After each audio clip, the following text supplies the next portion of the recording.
suis même en burn-out là depuis 3 ans. Je suis en arrêt, en congé longue durée. Un manque de moyens général, des demandes de plus en plus importantes de la part de la direction, des cadres soignants qui ne sont même pas soignants. On met des administratifs à la place des cadres. On nous en demande de plus en plus avec plus de moyens. Alors, le Covid a été la goutte d'eau qui a fait déborder le vase. La période vaccination Covid, quand ça a commencé, on nous a demandé de vacciner par après-midi 300 personnes.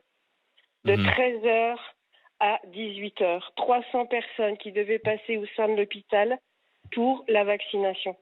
D'accord. Par après-midi, du lundi au samedi, voire les dimanches. On nous a demandé de revenir travailler. Bien sûr, parce qu'il fallait assurer la vaccination. Notre travail, c'est d'être soignant à la base. Et il fallait que tout le monde s'y mette, que ce soit l'administratif, le personnel soignant, etc. Ça a amené vraiment un surplus de travail pour tout le monde et on n'a pas été entendu.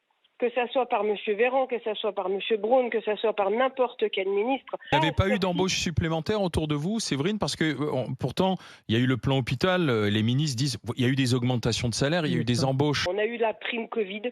Oui. L'augmentation de salaire, faut pas rêver, on l'a jamais eu. Quand j'ai demandé à ce qu'on me paye mes heures, on m'a répondu mais t'es assimilé cadre. Il a fallu que je bataille moi pour avoir des administratifs en plus. Ça coûtait trop cher à l'hôpital. Dans les services, on n'en parle même pas. Au niveau de la maison de retraite où on m'envoie, c'est une infirmière pour 60 patients par étage.